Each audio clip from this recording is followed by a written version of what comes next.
Kuala Lumpur, Kerajaan Malaysia menegaskan tuntutan saman yang dikemuka oleh Datuk Seri Najib Razak terhadapnya dan bekas Peguam Negara, Tan Sri Tami Thomas. Satu tindakan yang menyalahgunakan proses mahkamah dan wajar dibatalkan.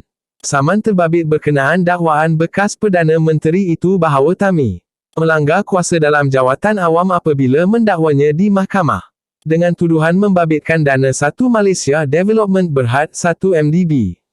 Dalam afidavit jawapan difailkan kerajaan yang diikrarkan oleh Timbalan Pendakwa Raya Ahmad Akram Garib, menyatakan tuntutan saman sivil Najib itu satu serangan sampingan terhadap perbicaraannya di Mahkamah Jenayah. Saya sesungguhnya percaya tindakan plaintif Najib ini menyalahgunakan proses mahkamah, bertujuan sebagai serangan sampingan terhadap pertuduhan jenayah terhadapnya, yang dibuat dalam bidang kuasa berbeza Mahkamah Sivil, kata Muhammad Akram. Timbalan Pendakwa Raya itu berkata, dakwaan Najib terdapat perkembangan baharu dalam skandal penyelewengan dana 1 MDB. Perlu dibangkitkan dalam perbicaraan jenayah dan bukannya melalui saman sivil.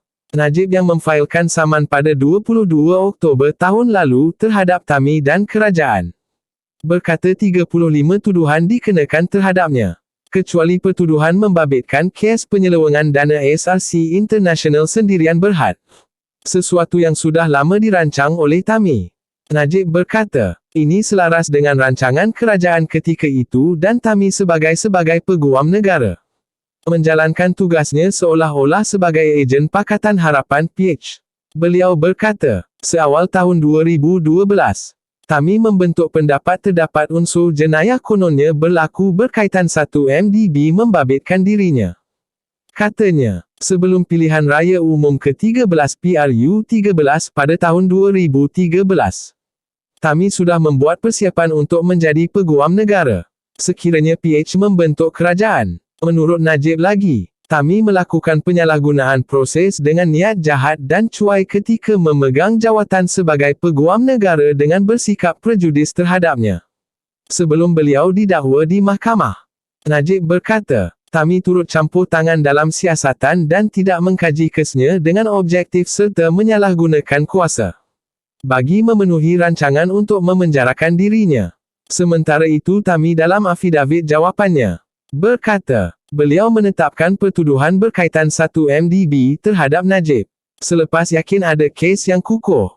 Beliau berkata, begitu juga Suruhanjaya Pencegahan Rasuah Malaysia SPRM sudah menyiasat dan menyediakan kertas siasatan mengikut undang-undang dan amalan sedia ada.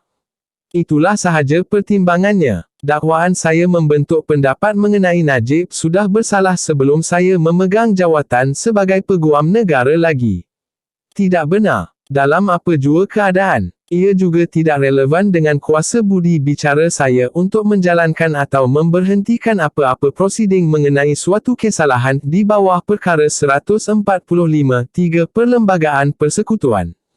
Begitu juga dalam apa jua keadaan, pendapat peribadi saya tidak relevan dengan penggunaan budi bicara saya untuk menetapkan pertuduhan terhadap beliau. Salah satunya di mana beliau sudah didapati bersalah oleh Mahkamah Tinggi dan disahkan oleh Mahkamah Rayuan, katanya.